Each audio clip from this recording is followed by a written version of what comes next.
Yeah, well, I watched season 1. I, actually quite enjoyed season 1. I tried to watch season 2. In fact, I really set myself up like I knew we were gonna be recording this week, and I'm gonna dig in and watch season 2.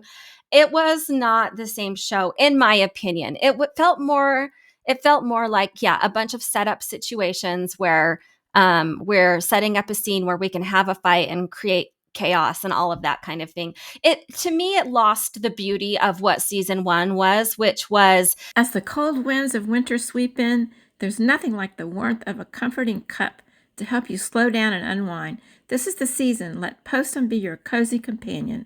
Made from roasted grains, Postum is caffeine-free and rich with a smooth roasted flavor. It's the perfect drink for those quiet, chilly mornings. Whether you're curled up with a good book, sharing a laugh with loved ones, or simply watching the snow fall outside, a cup of Postum is the moment you have been waiting for.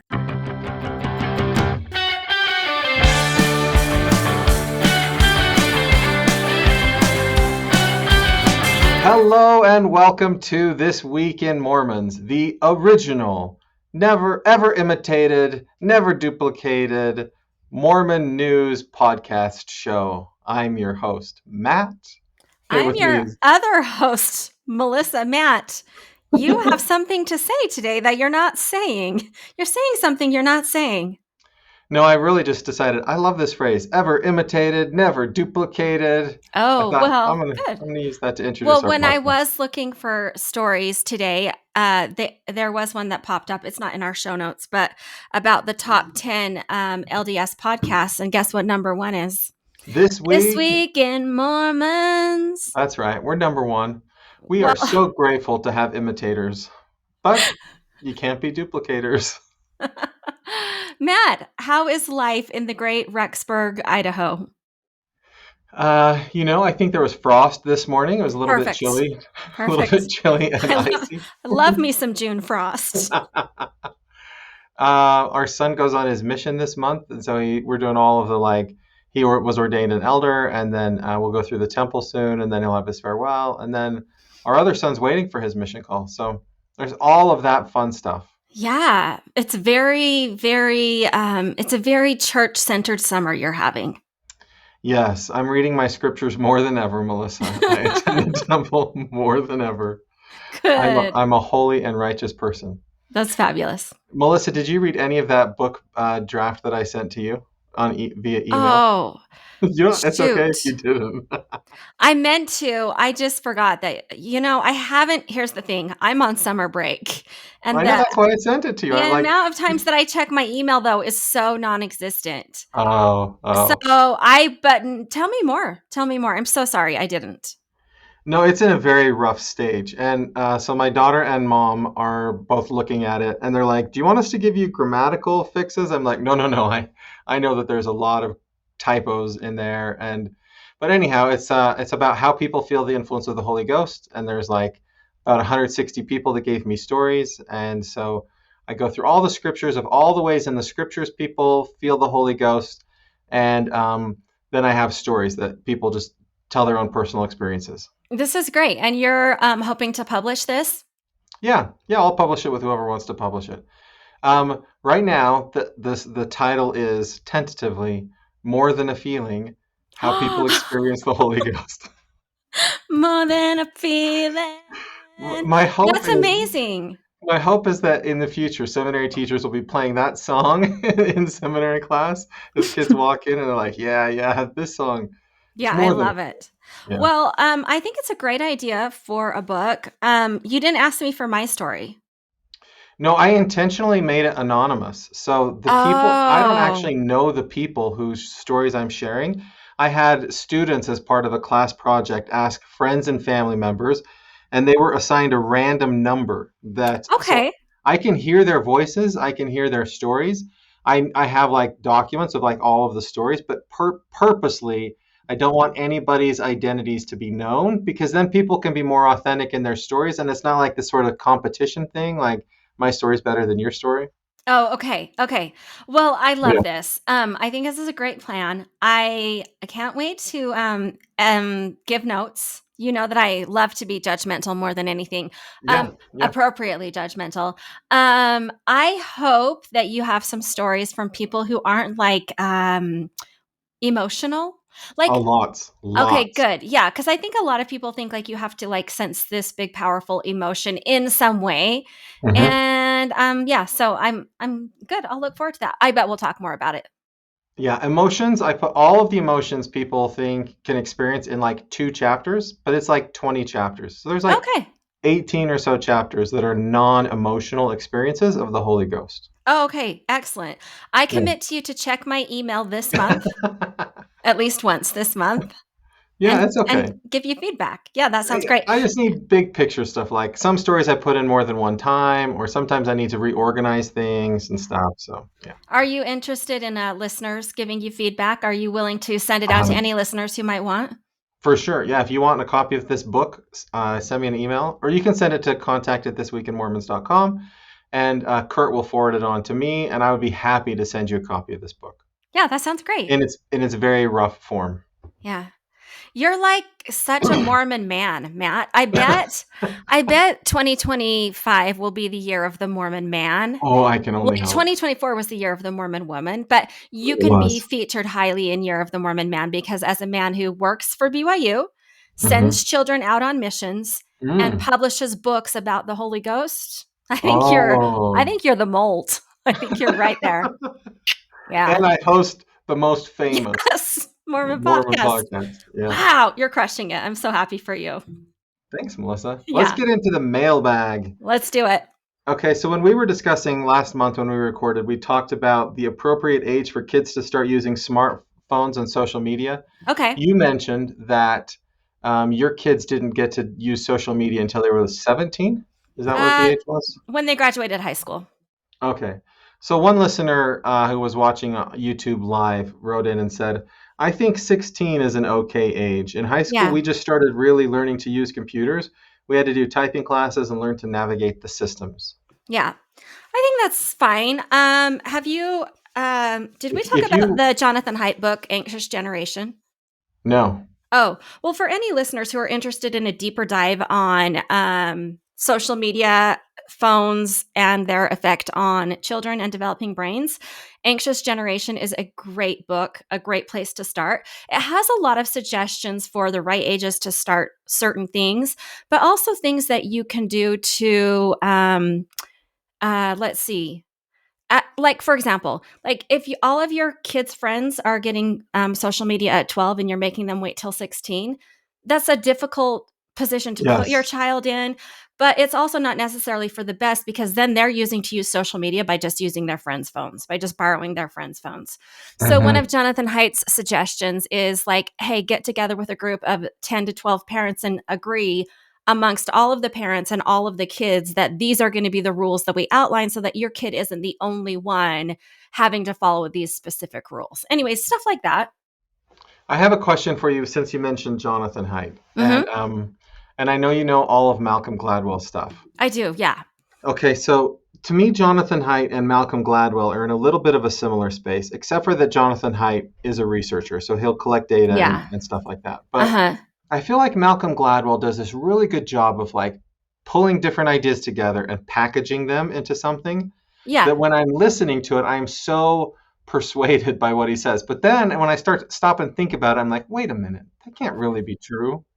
And I feel Well, like you just Jonathan have Haidt is the same way, where I'm like, I love it, and then I'm like, well, Well, you just have to remember, like Malcolm Gladwell, he is putting a bunch of information together and then giving his opinion on it, right? He's saying, yeah. this is a way to look at it. Everybody else is looking at it this way. This is a new way to look at it.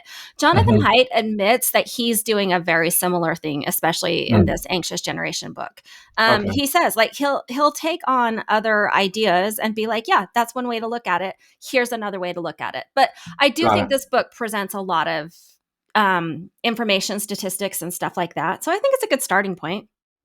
I have no, I love both of them, but I Yeah, do sometimes I'm like, really?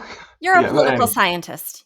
I Yeah, know. yeah. But it is sometimes where I'm like, because Malcolm Gladwell had me convinced that football was the worst thing in the world at one point. And I was like, well, maybe it's not all bad. But yeah, All you're right. That's right. a good way to think about it. Okay, what's our next thing in the Okay. mailbag? In the mailbag. So from at Ferg2312, this is regarding the Secret Lives of Mormon Wives season 2. Okay. So they Oh, write, despite the intentionally formulated drama, I actually found the show very healing. The interactions between Taylor's kind of like the main character, Taylor and her parents mimicked what I was taught and told when I was growing up in the church. It was difficult to watch her, Taylor, being shamed by her family in the name of religion. Seeing Taylor stand up for herself and her values while embracing what Mormonism truly does teach helped me personally to let go of a lot of shame I've carried for years. So I wow. appreciate our listeners sharing that. The Mormon Wives is a big topic right now. It's all over Mhm. everywhere. Have you watched the most recent season? No, I Okay. tried to watch the first season. I made it 10 minutes into an episode, maybe 15 minutes, and I was like, I am not the target audience of this show. Yeah. Yeah. Well, I watched season 1. I actually quite enjoyed season 1. I tried to watch season 2. In fact, I really set myself up like I knew we were going to be recording this week and I'm going to dig in and watch season 2. It was not the same show in my opinion. It felt more like a bunch of setup situations where we're setting up a scene where we can have a fight and create chaos and all of that kind of thing. It to me it lost the beauty of what season 1 was, which was this is a bunch of different people living Mormonism in a way that you might recognize and you might not, but they are, I don't know, they're You think still growing and learning and being Mormons. Yeah. What, Matt? you think they tried to make it more like the Housewives, the Real Oh yeah. Housewives? Yeah, yeah, Okay. yeah, yeah, yeah. But I do understand what this listener is saying is that there's a pretty difficult moment that I saw where Taylor's parents shame her for her sexual interactions with her, I don't know, boyfriend. When you say shame, like They they're tell just, her it's her fault and what does she expect for being an open door, and even though he's cheated on her, she needs to stay with him because ooh, that's what good people do, and oh, they're really quite mean to her. uh-huh. Well, okay, Anyways, now pause real fast. yeah. There's nothing Mormon about that behavior. That's not a Mormon church behavior. Okay, but I do agree with what this listener said. Like there are a lot of people who grew up in the Mormon church that were told if you have sex with someone, you need to marry them and then you need to stay with them. And that is I one of the things that Taylor's parents told her. And that if you are, they said something like, hey, if you're open for sex to be a revolving door, then you get what you get, like kind of a thing. I think that what the church teaches is that if you are pregnant, you should stay with the person. She But was. She had a baby with him. okay. So Hmm. it's really more about pregnancy than it is about intercourse. I mean, I think both things are addressed. Yes, yes. Okay. Well, then that's a difficult topic, right? Like that's a really Yeah, hard. I think, Three I three of think, my boys are adopted, so I'm a yeah, huge fan of adoption. yeah. I don't think that it's better to stay with biological parents who don't like each other than it Hmm. is to give them up for adoption. But I also can see why I wouldn't encourage somebody to give children up for adoption. Yeah. I think the point is not what the church teaches or what these parents did. I think the point is that Mormon, especially young Mormon women, are pushing back a little bit on the things they've always been told and taught.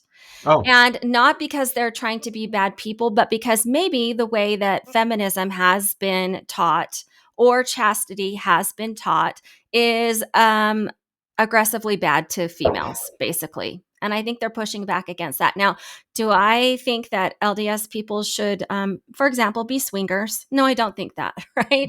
Like, I don't think that every response is correct, but I think the point is that young people aren't going to just trust everything that a leader tells them. They're gonna, I don't know, they're gonna make their own decisions based on what they doctrinally understand. well, hey, everybody, thanks so much for writing in. And now we're going to move to quick clips. That means you Okay. have to be fast, Matt. Okay, it'll be fast. Okay. The Community of Christ Church has ordained its first female prophet/president. Okay. The Community of Christ Church is who again?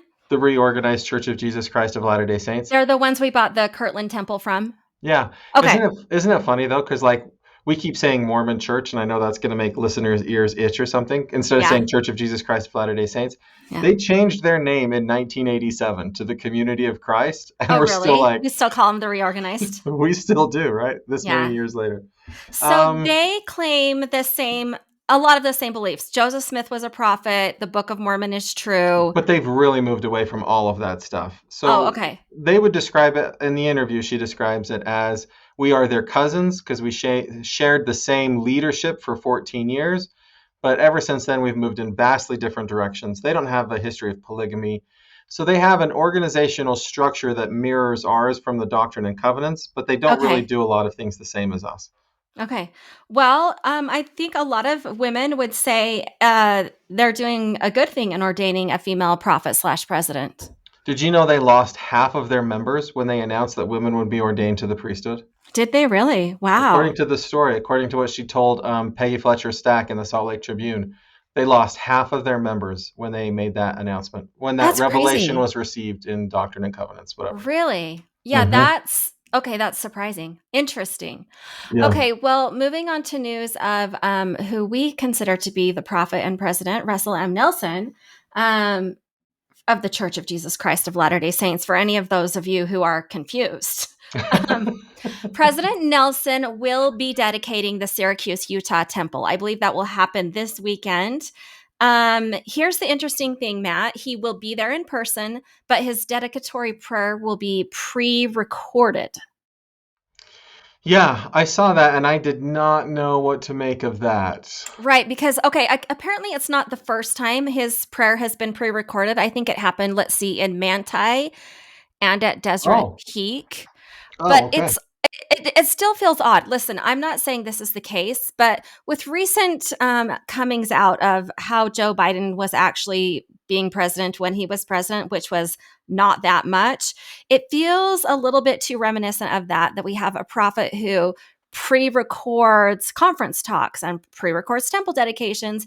And listen, I love to see him in person, and I'm so glad that he's upright and mobile and doing all this stuff, but it does feel a little bit unusual, a little off. Am I right? I would not describe him as upright and mobile because Okay. I was at the April session of General Conference when he was there, True. and he had two people. He came in a wheelchair. Two people kind of had to hold him up when he was standing up. And during that, the song, when everybody stands to sing the intermission song, he was standing for about 3 minutes, and then he sat Mhm. down. Like, Okay. um, but I do believe that a prophet of the Lord, like the Lord, can give people the power and the strength and the energy that they need to function in Mhm. their calling when they need to. I agree. It's not unprecedented. In the 1980s, they had to call Gordon B. Hinckley to be a fourth member of the first presidency because the first presidency couldn't handle all of that workload. Right. And there are things that only the first presidency can do. So, somebody's man, it is a presidency, right? So it's a little bit different than Joe Biden in the White House because I think the demands are lower as president of the church, and there's a presidency that shares all the same keys. Yeah. So, Well, and I think we're talking about probably physical limitations as opposed to mental limitations, right? Like mhm, you might pre record a speech because it's physically difficult to stand and deliver it, but it doesn't mean that you didn't write the speech and that you're not aware of the content of your yeah, prayer, for example. But I also think that we intentionally call all of our apostles are technically prophets, prophets right? there. Mhm. Prophets, seers, and revelators, because we don't want there to be just one person responsible for getting all of the revelation, right? Yeah.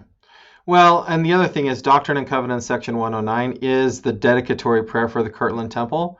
So it was pre-written, and Joseph Smith basically read that as the I think dedicatory they're prayer. all pre-written, really. Yeah, but that's a good Mhm. point. Yeah, yeah. So pre-recorded is the new innovation. I think it's fine, right? I think that's okay. I mean, I don't know. I haven't read the handbook on dedicating temples, so I don't know if you Oh, have to like say the prayer while like I would well, imagine as president of the church. But it is interesting because if you can do that, then why not pre-record dedicatory prayers for temples all over the world rather than having a member of the Quorum of the 12 or somebody travel there to offer the prayer? Listen, if you can do that, why not just complete a temple session at home online? I have a friend that 100% wants that. I think that a lot of people want that. Well, if you think about how hard we work to get temples in all parts of the world, Hmm. if it's He's, something that can just be done digitally, I don't he know. says you could take a part of a chapel and just this part of this church building is the temple thing where you just, Mhm. he's like, you don't need a whole temple to do temple ordinances. But Interesting. Okay, well, we veered just a little bit. While we're talking about temples, though, I just wanted you to know Kurt earlier this month talked about mobile temple recommends. So, temple oh, recommends that instead of a physical card, are available on your phone. As of yesterday, those are now accessible to every member in the entire world. So, no you way. are not allowed to have both a physical copy and a phone copy, a digital copy.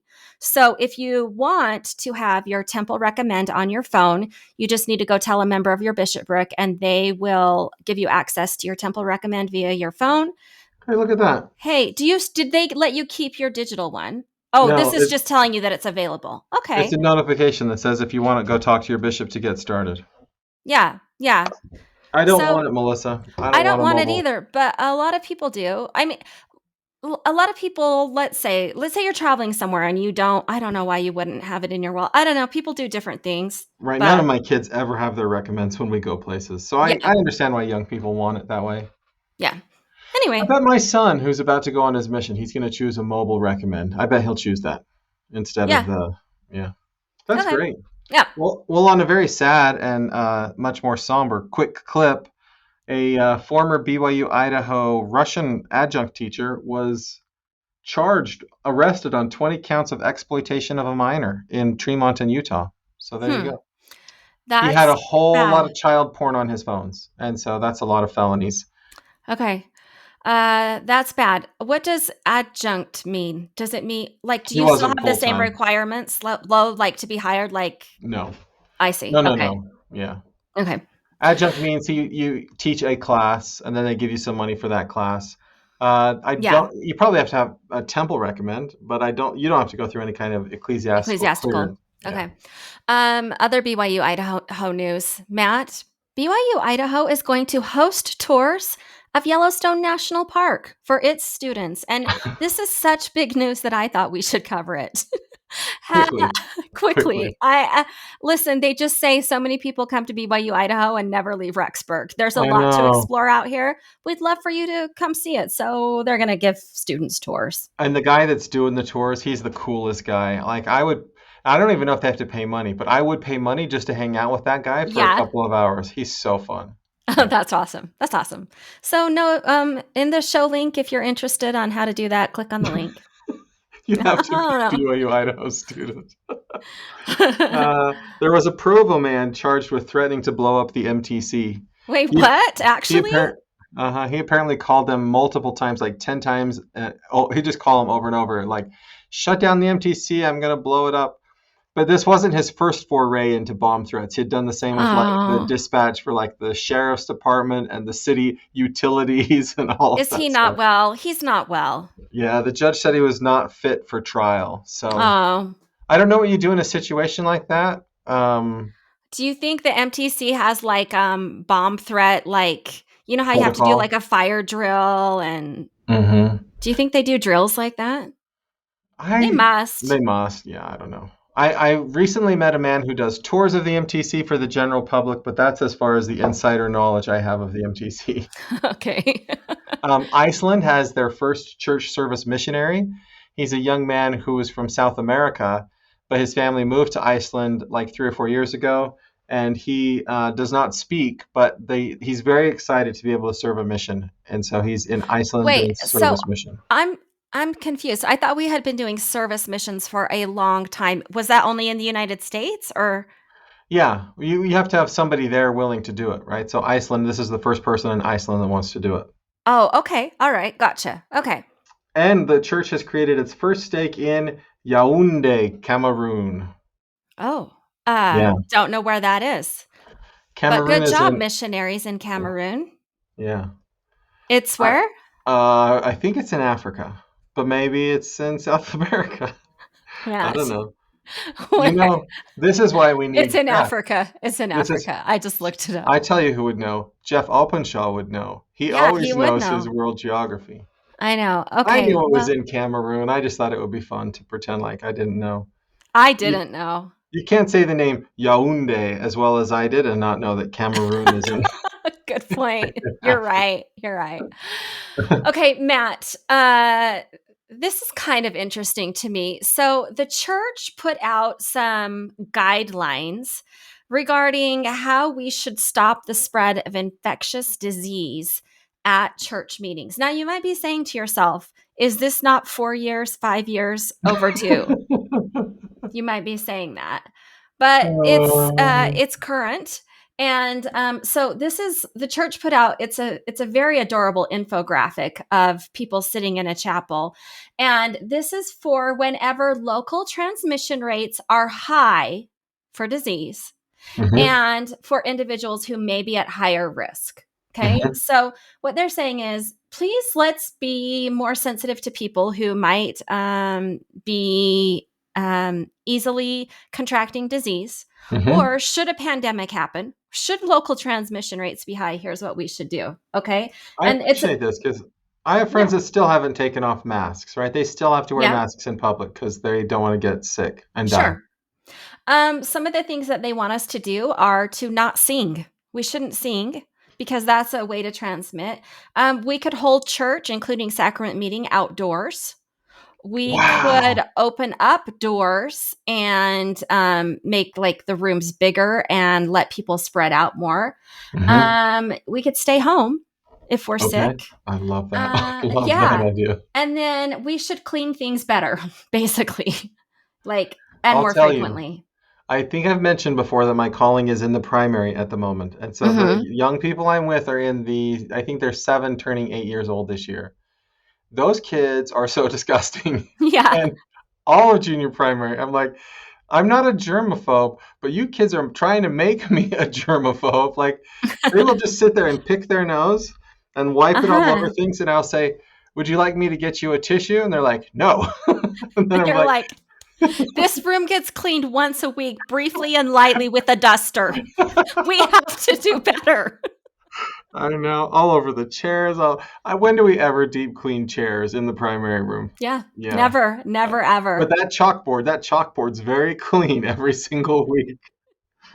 I Yeah. think the point is that members, like you said, who are still at risk for catching disease, they have a way to now go to their bishops or their stake presidents and say, hey, this is what the church would like you to do to help us out. And could we please work together as a ward group to, make sure that we aren't spreading disease? Okay. My quick clip will be even quicker than that one, Melissa. Okay, good. A member of our church in Mongolia has received the Polar Star Medal given to her by the president of Mongolia for all of the good she's doing in Mongolia. And much of that good is funded by our church, but it doesn't Oh, matter. This woman, I'm not saying her name because I hate when people say my name wrong, and I know that I don't your speak name is Mongolian. Matt Miles. It's I know, not. but I know. I hear you. my name is actually Matthew, and It's Russians true. don't have the sound th, Okay. so it was Okay. so hard for them. They were like Matthew? Matthew, Okay. Matthew, Matthew, and I didn't Okay. love that. So her name is her name, and I don't speak Mongolian, so we'll just say she's a wonderful woman and read the story. Okay, perfect. I'm going to give us some quick clips having to do with music. Okay. The first one is, Hmm. we finally know when the new hymn book will be released. We've been given a date. Not an exact date. Okay. But we've been given an approximate date, which is mid 2027. So 2 years. What? It'll still be 2 more years. You remember in the And 1980s where there was a hymn book, and then there was a new hymn book, uh and then huh. that was it. Yeah. Well, and every ward is doing this thing where they print out copies of all of the new songs and put them in a folder. And so, like, we're creating our new hymn books anyway. Anyways, it'll have 375 songs. I'm still, every time we sing a song that I hate, waiting for it to be pulled from the new hymn book. Put your shoulder to the wheel, Bye-bye. In our lovely Deseret, can't wait to see you gone. But I don't know. Who knows Did what the I songs will actually be?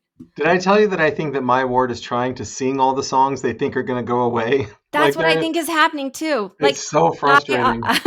yeah, Like I don't want to sing these songs anymore. yeah. Yeah. Well, we'll have a new hymn book in 2 years ish. Ish. Do you use the Gospel Library app, the music part? Yes. Oh, okay. Well, you're going to love the new Gospel Library update. There's things that are so much better now. Like you can play or shuffle an entire song list. What? I know you couldn't do that before, apparently. Now, you can't create your own playlist yet, but they're hoping that will come. Do you know why Okay. this matters? No, I don't know why this Because matters. so many missionaries can only listen to music through that app. And so Mm. these missionaries are like, it's just Let so. me shuffle already. Let me shuffle. My son that's about to go on a mission recently purchased a Bluetooth speaker, and I'm like, why? Why did you do that? You're about to go on a mission. He's like, because my mission thing says if I want to listen to music, I have to do it on speakers, and I want Ah, to listen to music. I can't use headphones. gotcha. Well, apparently, if you are somebody who plays the piano or organ, there are also other updates in the app that will make that a lot better for you. Oh, So, good. yeah. Well, it won't matter for me. I will have a piano in my house that no one can play. Okay, wonderful, wonderful. Yeah. Because they're all My gone. sons used to play it, but Yeah. yeah. Okay, final bit of music news. I thought this was really cute. The Tabernacle Choir on Instagram posted a post where they asked for comments. When I last checked, they had over 1,000 comments. The question posted by the Tabernacle Choir on Instagram is, what is a hymn that has stayed with you since you were young? Matt, what's a hymn that has stayed with you since you were young? I know that my Redeemer lives. Oh, okay. All Yeah, right. that's a good one. Some of the best ones, most repeated ones on here that I see are Come, Come, Ye Saints Mm-hmm. and How Great Thou Art. The Now, Spirit of God. no, but Praise to the Man. That feels in the Oh, yeah. same line to me. Yeah. Hmm. A lot of hymns that aren't in our hymn book, like Amazing Grace. So that tells me that a lot of people are commenting. Well, I guess it's in our new hymn book. I don't know what I'm trying to Yeah, but it say. couldn't have stayed with them since they were young. How old are they? 80 years old? Well, yeah, that's Oh, what I'm saying. It's a hymn that hasn't been in our hymn book. I'm saying a lot of people probably follow the Tabernacle Choir that aren't LDS. oh, yeah, yeah. That Yeah, is true. yeah, Because I watch their YouTube channel for music and the spoken word, and there are a lot of non-LDS comments on that YouTube yeah. feed. Anyways, I thought it was a great little post. It was fun to see people interacting with the Tab Cats. So, Melissa, I know you're not way into church history or Mm-mm. the study of Mormonism as a Nope, historical topic, that's right. but Jan Ships was. She was Oh, not a member of our church. Her husband taught at Utah State University for a little while, so she spent a year in Logan, and she became fascinated with like the culture and all of that stuff of our church. So when he transferred to another school in Indiana, went to a history professor there and said, "I want to study Mormon history." And so Jan Ships okay, was like the first non-Mormon Mormon scholar. So she brought a lot of legitimacy to the historical study of our church. okay. She died at 95 recently. Okay, okay. Well, That's the thank story. you. Thank you. Speaking of people who study our church but aren't members, there is a new biography that has come out by historian John Turner. He's not LDS. He wrote a different biography earlier on Brigham Young. He's kind of going on a little media tour promoting his book about Joseph Smith right now. It's called The Rise and Fall of an American Prophet. I think if you are a member of the church and you're thinking you're going to get a really great, faithful look at Joseph Smith, this is not the book for you. Um, frankly, um, and I don't think there's really anything new in here. I looked through it briefly online. Um, Basically, I mean, I think it's an interesting book. He doesn't hate Joseph Smith. He's not negative about him or anything like that, but he doesn't believe the gold plates were a thing. What? He, yeah, yeah. I He can't just, I believe. mean, it's an in depth look at Joseph Smith's life. I do think it's interesting. Again, I don't think there's anything new, and I don't think it's faith forward. But if you're Yeah, interested, there you go. there you go. Okay, Hey, Matt, we're Melissa, gonna. Yeah, go ahead. Let's do a new segment we've Yeah, we're never going to done do a new before. segment. Listen, it's called Twim Trivia. Okay. Before we did famous Mormons, and I felt like I always looked dumb because you would ask who's famous and I wouldn't know anything. So this is my opportunity to turn the tables and see if I can make you look less intelligent. I love Okay. it. So I'm going to give Let's. you trivia I'm questions. gonna give you a theme song. Twim trivia. Okay. Okay. You're in a great mood. Now, wait, could you do it one more time? I'll try to do it with you. Twim Twim. trivia. Trivia. Beautiful. Thanks, Matt. Okay. Your first trivia question is coming from a recent Jeopardy episode. Okay. Okay. The category is religious structures, but I just want you to know that nobody on the Jeopardy episode could get this question correct. Okay. Okay. Religious structures. I'm going to try and sound like Ken Jennings when I give you the question. Okay. A Baptist church with this biblical name opened in London in 1861, a few years before another faith opened one in Utah. Temple. In the form of a question, please. What is a temple? That is incorrect. The answer Oh. is tabernacle. What Oh, is a tabernacle? tabernacle. Yep. Rats. Okay, Rats. here's your second trivia question. Twim. Trivia. Okay, which U.S. state, United States state, has the highest Mormon population? Except we already know that's Utah. So, Mhm. which U.S. state has the second highest Mormon population? Wait, okay, I need to know. Am I telling you in terms of raw numbers or as a percentage of the overall population? Because it's a Matt, I know it's a different question. That's why I thought I would trick you with it. oh, if It's it's raw raw number, numbers. It's that would raw be numbers. California. It is California. Dang it, you got it right. Yeah. 729,000 Mormons in California. Um, Utah, or sorry, there's 2.2 million in Utah. So a lot Yeah, more. yeah. But let's see. Idaho and Arizona are both in the high 400,000s. So Oh, yeah, you did yay well. for them. Let me see if I can see on this little map here which state is the lowest population. Okay, which do you think it is? I'm gonna Just guess sheer numbers. Rhode Island. Rhode Island. Shoot, I have to know what states these are. It's just a picture of the United States with little numbers in it. You can go Yes, over they're to in the top right. yeah. The second one That's down. Rhode You're Island. probably right. Yeah. Yeah. Okay. 9,000. That was super fun. Hey, thanks, Matt. Thanks. Is that all of the twin That's it. trivia That's all. questions? That's all the Okay. twin trivia questions. Yeah, we can go to big deal, little deal, no deal. We have a theme song for this one too. Oh, that's not it. That's not It it. goes like this. Ba, ba, ba, ba. Big Big deal. deal. Okay. Okay, this one's been in the news, and I Okay. need to know. Inquiring minds want to know: is it a big deal, little deal, or no deal? What should we do with the BYU quarterback situation? And related, Coach Sataki is talking to 2026 recruits. Is this a big deal, little deal, or no deal? 3, 2, 1. No Big deal. deal. You don't think this is any deal? Well, it's like a Secret Lives of Mormon Wives kind of deal, right? No. It's a national attention kind of thing. But like BYU never wins, so who cares who their quarterback is? Okay.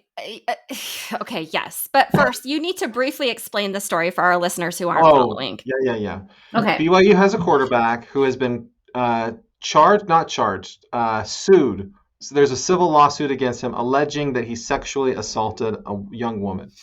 So if it's true that he had sexual relations outside of marriage, that would be a violation of the BYU Honor Code, and he should get kicked out of the university, perhaps, or at least not be the quarterback of BYU football program. So the question is, So, what do we do about regardless of if there was rape, if he had sex, he violated the honor code.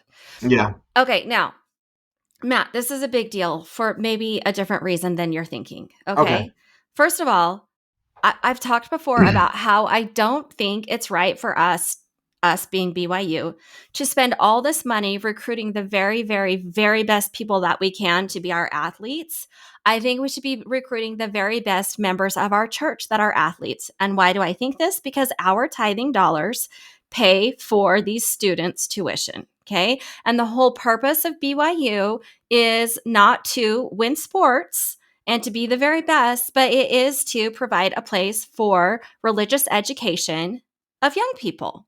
I And agree. and so to me, But okay, the money for this athlete comes from name, image, and likeness. So it's donors. partially, but we're paying his tuition. Yeah, so there's probably what, like 10,000 a year that tithe payers are Yes. paying. But Yeah. why are we not looking for LDS people to come to our LDS school to fill the purpose of the LDS college? That's all I'm asking. From a marketing perspective, Yeah, when from a when marketing when perspective. ESPN mentions BYU football, Mhm. then it legitimizes the church. Okay. Okay. So let's just say that I'm right and you're wrong and move past what you just said. Okay. Okay. So I'll then tell we you. ask a young man who is not a member of our church, we say, come represent us in the most visible position that you can, that we can possibly have somebody represent us. You come do that. And oh, by the way, while you're at it, regardless of what sexual history you have in the past, you're no longer allowed to behave in that way. Right. I love So that. I think that's awesome. uh, okay, but it might be impractical and unrealistic. Yes. Okay. Yep. That's it. Yeah. Now, nonetheless, he knows what he signed up for. He agreed to it. He came to BYU knowing. But at some point, we did say we want you to represent us, and in so doing, you have to represent all of our values, whether or not you currently hold those values. Now you have to because you're going to represent us. Yeah. It feels hypocritical. It feels weird. At the same time, when I was at BYU, one of my best friends was like the child of a Jordan prince because individuals from Muslim nations who want to send their kids to the United States for an education look at that honor code and say, we might not believe the teachings of that church, but we love that honor code. Sure. And so I think to the extent that you as an institution say, we will hold everybody to the same standard regardless of your faith, then I think that that's a really good missionary tool. It's a really good thing to say, this is what we believe. Now, if you recruit somebody who's not going to follow the honor code or you're going to turn a blind eye to it or whatever, then that defeats the whole purpose. Yeah, it definitely defeats the whole purpose. And so, what are they going to do? Are they going to turn a blind eye or are they going to hold him up and be like, oh, wow, such a bad dude, get out of our program? Because I don't think either one is necessarily what Jesus would do. Apparently, Coach Sataki is going to go recruit people who are currently serving missions because that's what Yeah, one of those stories says. yeah. They're serving in Colorado right now and they flipped and decided to go to BYU. Like, how did that happen? Like, wasn't he? Maybe the Spirit told him. I don't know what happened, but I think we should recruit from within our church. I think it's easier for us to hold them up as the representative of our church if they're actually a member of our church. I'm not saying anything bad. I'm not throwing any shade on this BYU quarterback who's in this situation. I'm sorry, I can't remember his name. Jake, his name's Yes. Jake. I'm not throwing any shade on Jake Retzlaff. Is that his name? Yeah. Yep. Because we don't know what actually happened. He hasn't actually Yeah. been, you know, Yeah. tried or anything like that. I'm not throwing any shade on him. I'm just saying, like, overall, of course, we're in this situation. What did we think would happen when we set things up this way? But this Like, is a beautiful missionary opportunity for our church because everybody's talking about it. is it because we're now going to throw a young man out of our program? Oh, ooh, that would be bad. It looks bad. It Yeah, looks that's bad. true. That's bad. This isn't a beautiful missionary opportunity. We Okay. set ourselves up for failure and we failed. That's all. Okay. Yeah. Okay. Well, thanks. Now, here's my headline. Also, listeners, I don't know a lot about what I'm talking about. Please feel free to write in with your comments on this particular You issue. know. Okay, You're a University of Utah football fan. I am. You made a conscious choice to abandon the church in your youth. I did. Yes, you're right. You're You right. know exactly what you did. Okay. All right. Okay, next headline. Social media. What church leaders and college experts say on how to use social media for good. Big deal, little deal, no deal. 3, 2, 1. No, biggest deal no of all time. deal. No deal. Matt, what are you talking about? My kids, I watch them on social media and I'm like, it's killing that generation. These poor Okay, kids. They need to know. It's not that they're going to listen to the guidance, but they they're not. really do need some guidance. Somebody needs to tell them, Do you you're wanna killing know your who needs mind. guidance? Their parents. Mm, Everywhere I look, every adult is at dinner on their phone. yeah, Like, yeah, yeah. they're like, adults are just as bad as teenagers at this. The difference being teenagers' minds are still developing, right? Their brains are still developing, but adults are modeling the worst behavior ever. So it's not just teenagers. So That's do you know this YouTube channel called Outdoor Boys? yes. He's a member of our church, and Oh, yeah, yeah, yeah. I've tried to get him on our interviews, but he recently went on YouTube and said, I'm done with my channel. He had 20 million new subscribers last year, Yeah, and he basically was like, this is interfering with my life. yeah, He also said that he wanted to help his son build up his son's YouTube channel. And I'm kind of like conflicted about some of this, right? I feel like social media came at a time we didn't really know. Like in all things, it could be good or it could be bad. right, And people sort of like are still trying to figure out if it's good or bad.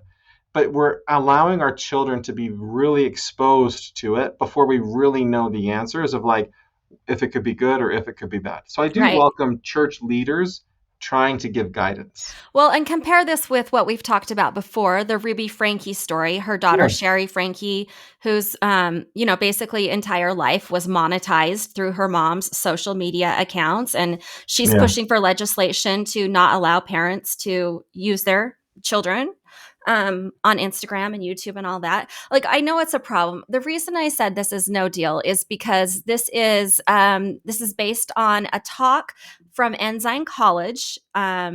That basically the whole talk was just like, here's what President Nelson said. Here's what President Nelson said.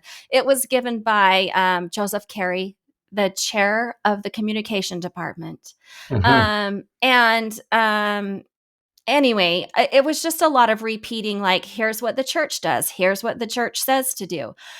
The part I don't like is basically their advice is post post beautiful testimonies, post things about Christ, repost what the prophets are posting. And while I don't think that's bad, I don't think that teenagers want their entire feed to be a repost of the church news or here's what Elder Uchtdorf did, right? I think it's impractical. And I don't think the right thing to do is to say only way to use social media for good is to be posting church or religious things. I just thought of the new youth theme for next year. And I know that they like to use scriptures, and this isn't a scripture, but Okay, I'm how about ready. this? Be a bot for the church. Thank you. Yeah, No, that it could, does feel a little bit like that's what it's saying. Like, yeah, and there's plenty of people like the Outdoor Boys. Is that yeah, right? Outdoor Boys. yeah, outdoor boys. Matt's Off Road Recovery. They're Yeah, great. yeah, yeah. Yeah, like there's plenty of people posting positive, uplifting things that isn't reposting church stuff.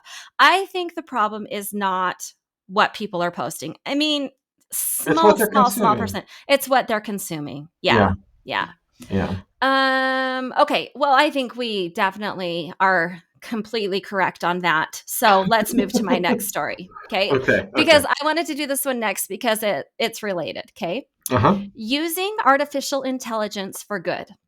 An Instagram account posts how ChatGPT roasted Utah cities. Big Okay. deal, little deal, no deal. Three, two, one. Little Little deal. deal, Yeah, I'm little deal. conflicted. It's just hilarious, which is why I wanted to talk about it. Now, Utah isn't Mormon. I know that there's a lot of listeners that aren't in Utah, but I cannot tell you how hilarious this is. Okay. So, Coop W. Murphy, okay, asked ChatGPT to roast the top 10 cities in Utah, and it did not hold back. Okay. I'm going to give you a few of my favorites. Okay. Mm-hmm. Salt Lake City, the only place where you can party on Saturday, repent on Sunday, and get judged by both your bishop and your barista.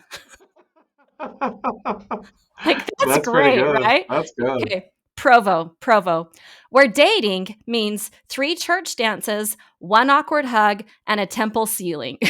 The streets are paved with honor code violations. Like, That's pretty this good is too. fantastic. Okay, Ogden. Me Mhm. and Matt are both from Yeah, Ogden. we grew up Okay. there. The unofficial capital of, I swear I'm turning my life around. It's like Salt Lake's forgotten cousin who got into a fight with a meth lab and lost. Like, yep. Oh, that Welcome, is so good. welcome to Ogden. Yeah, Oh, that's it's good. okay. Lehigh. Hmm. Silicone slopes, more like silicone hopes and broken dreams. It's all tech bros and Teslas who just discovered hiking. And finally, my very favorite, Draper. Mm. It's the final boss of suburbia, perfectly landscaped, aggressively bland, and morally superior about their Peloton stats. Oh Uh, man, Listeners, it's in the show notes. I that would thought be a that was great a follow. delightfully uplifting social Yeah. media. It was funny. My son wants to start an Instagram channel where all you do is read the really bad reviews about movies on because there's Okay. some really clever bad reviews of movies. Like we watched the new Snow White movie recently, and it was just bad. It was just hard to watch. Uh-huh. One of the reviews said, I watched the trailer and now my dog needs therapy. And then another one said, Snow White and the Seven Viewers. Listen, Yeah. tell him to put in ChatGPT and see what it can come up with, Oh because man, it'd be apparently it's good a to. great roasting. Okay. Okay, here's the next story. BYU versus Russia. Brigham Young University is now on Russia's undesirable list. Big deal, little deal, no deal. Three, two, one. Big Big deal. deal. To me, it is. What? I don't know what we're talking about, but Russia is a huge country, and BYU is a tiny little school.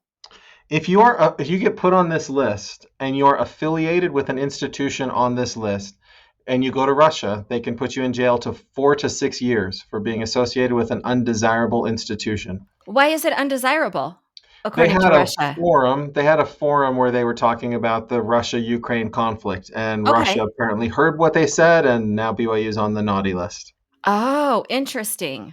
Okay, So well, there we was a support BYU in this. Like, yeah. I obviously, mean, in like, some ways, it would be a badge of honor to have an authoritarian regime not like you, but well, there was and a oh, forum isn't a forum like well, intelligent this wasn't. people Yeah, it and wasn't even free like an speech and official. all that? Yeah, Oh, it yeah. wasn't a BYU forum? It wasn't the forum. It was like like faculty members will get together and say, "Hey, let's have a discussion on this topic. Here's an event that Uh-huh. we're doing, right? That you I put on." see. The challenge is one of their basketball players last year was from Russia, and he's a prospect for the NBA draft. So One it's of BYU's basketball players? yeah, Oh, he's not a member of our church, but he came there from refer to Russia. my previous comments. Sorry. Well, and so now he could possibly not be allowed to return home to Russia Oh, because because he goes to BYU and he's BYU's on the how list. can you introduce yourself as Igor? I forget his last name, but Demin. I'm looking at the article right now, real quick. Igor Demin. how can he ever say anything other than, and I played basketball at BYU? Like, he was in the Sweet 16 playing basketball for BYU. Like, of Huh. course he's affiliated with that institution. Wait, this says that he's probably going to be in the first round of draft picks, Yeah, he's really good. and he's from BYU. Well, that's because they pay their players to go I'm there. just saying it's been a long time since BYU's had somebody in the first round of draft picks of the NBA, hasn't it? Sure, but next year's player from BYU is going to be the number one overall pick. Is he AJ, LDS? no, no, no. I But he, don't like what we're doing. but he does go to high school at the Prep Academy in St. George. Okay. Now Melissa likes it. No, I don't. This is what I'm saying. Like, yeah, that makes perfect sense. Okay. Okay, next topic. Okay. Um, okay. You're not going to really get how this has to do with This Week in Mormons, but I promise to bring it back around. Okay. Okay. Okay. Here's the headline. On a big decision day, the U.S. Supreme Court sent a message about unity. Big deal, little deal, no deal. 3, 2, 1. Well, big deal. Big deal. Sure, Okay, unity good. at the Supreme Court, that's a big deal. Good. Go on, Matt. Do you know anything about this story? No, nothing at Okay. all. So this week on Thursday, so just yesterday, really, the Supreme Court released 6 opinions or 6 decisions. Okay. 4 of them were unanimous verdicts. Mm. 2 of them only had one dissenter. So basically, the United States Supreme Court agreed basically on just about everything on all of these 6 decisions. We don't need to go into details on what the decisions were. I think the point is that, again, like you said, unity is a big deal. Now, Mhm. how does this tie into the LDS Church? We did an interview this week with a Mhm. federal court judge, and this is exactly what he talked about, right? He talked about that people are a lot more united than we seem. And especially, he talked about members of the church, how we can be united even if we disagree. So Justice Griffith talked about how the members of the Supreme Court have lunch regularly. I think he said it's 60 times a year. Yeah, And every time they're going to meet for a decision, they all get together and have lunch. mhm. And he talked about how our church leaders have told us that we should seek for compromise, which doesn't mean that I go in and I give up something and you give up something and we find something that is in the middle. But instead, compromise means that I go in with my values and you go in with your values, and we seek to find a solution that we both are happy with, and that often leads to something new that nobody had ever thought of before. So just in the same way that competition in the market creates better products as two people compete, the compromise, as you fight for what's important to you and you recognize that they're going to fight what's important to them, and you try to find a compromise, leads to better solutions. And so I think that it's good that we have people in the Supreme Court and, of course, Justice Griffith that are seeking for compromise, because it's important for our society. Yeah. Yeah. So, listeners, I think you should definitely check out that interview if you haven't listened to it yet. For me, it really was this is what I hope is happening in the world. And it was delightful to hear that this is actually what is happening in the world. And I think that's what this article showed too. Like, Yeah, yes, we're a lot more together than we might seem to be. for Yeah. sure. For Okay. sure we are. Okay, now the headline is sort of weird, so I'm not going to read the headline, but Okay. I'll just explain it to you. Ryan Okay. Burge, who makes a lot of figures based on data, pictures, or graphs about religion and politics, came out with a new set of graphs about Mormons and Republicans. So it's this new information based on the 2024 election about members of our church and how they voted in the 2024 election. Okay. Big deal, little deal, no deal. 3, 2, 1. Big, Yeah, big deal. Big yeah, deal. kinda. So what he Was there shows, any new information so or unexpected? if you look at 2024, the percent of members of our church who identify as Republican is 58%. Okay, so Whereas, not that high. It's pretty close to even. yeah, so like if you go back to the Mitt Romney race, it was 75% members of Wow. our church were Okay. Republican. Okay. And the thing why I couldn't decide if it was no deal is because if you look at the 2020 presidential election, 66% of the members of our church voted for Trump. And in 2024, it was 66% voted for Trump.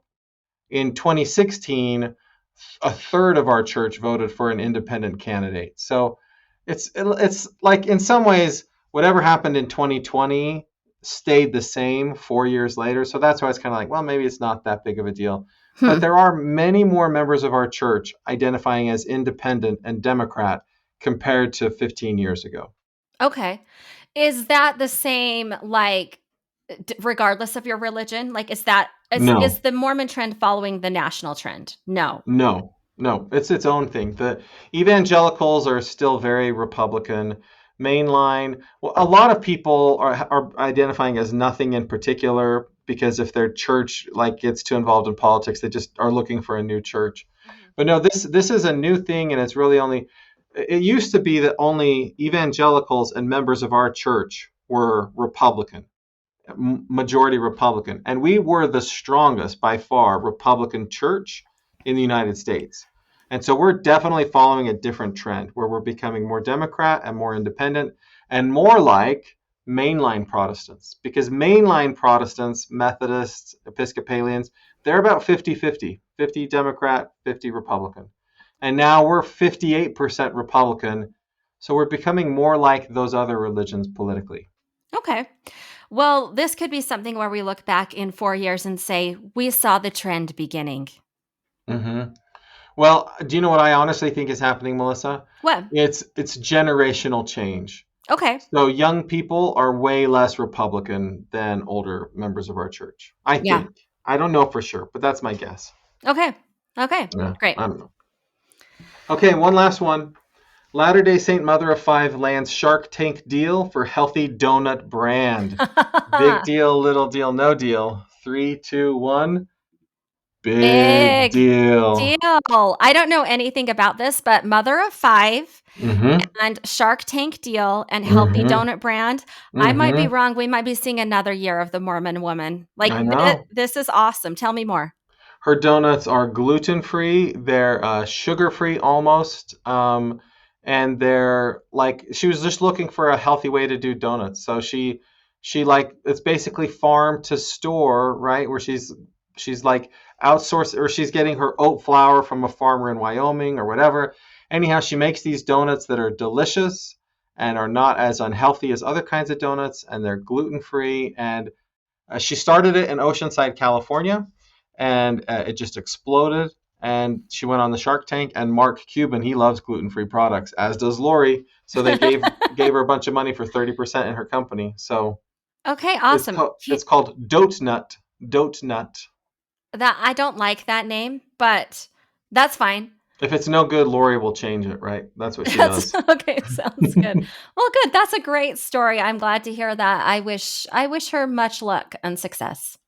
She's probably thinking to herself, I've done a big thing in my life in getting this Shark Tank deal, and I'm not getting the publicity I deserve. And so we made sure she could be on the original Mormon News podcast, Yes, we getting did. the accolades she deserved. That's awesome. Okay, Melissa, this week in Mormon history. All right. What happened in our Mormon. church a long time ago? 195 years ago this week. Whoa. Was the church a thing? It was not. 195. It, No, it it, wasn't. well, Was it? 1830 is when it was organized. It was a thing for 2 months. Okay. Okay. 195 years. Okay. There's a newspaper story in the Cincinnati Advertiser. Okay. It says, New Bible. A fellow by the name of Joseph Smith, who resides in the upper part of Susquehanna County, has been, for the last 2 years, we are told, employed in dictating, as he says, by inspiration, a new Bible. He pretended that he had been entrusted by God with a golden Bible, which had been always hidden from the world. Smith would put his face into a hat in which he had a white stone and pretend to read from it, while his coadjutor transcribed. The book purports to give an account of the 10 tribes, and as strange as it may seem, there are some who have full faith in his divine commission. The book, it seems, is now published. Wow. That's That kind to of fun, me huh? is a delightful little look into newspaper stories of the 2 centuries ago. But yeah, Yeah, that's really interesting. So Cincinnati published this yeah. story. Interesting. Huh. Okay, and I'm going to skip to the last one because we don't have time for the other one, although the other one's Okay. kind of fun. But okay, Okay. 90 years ago, Okay. Heber J. Grant responds to a letter from Anna Brown. He says, In your letter of June 1st, you ask whether or not the church has changed its attitude toward the playing of cards. In reply, we'll say that there has been no change, and the advice given by President Smith, to which you refer, has been reiterated by myself and other of the general authorities from time to time. Card playing is a waste of time and frequently leads to quarreling and cheating and sometimes worse evils.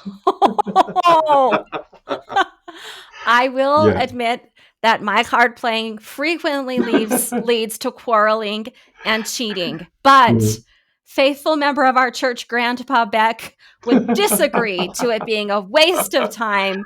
It is, in hmm fact, the bedrock of Mormon families. When I first met my wife, her family had a rule no playing cards.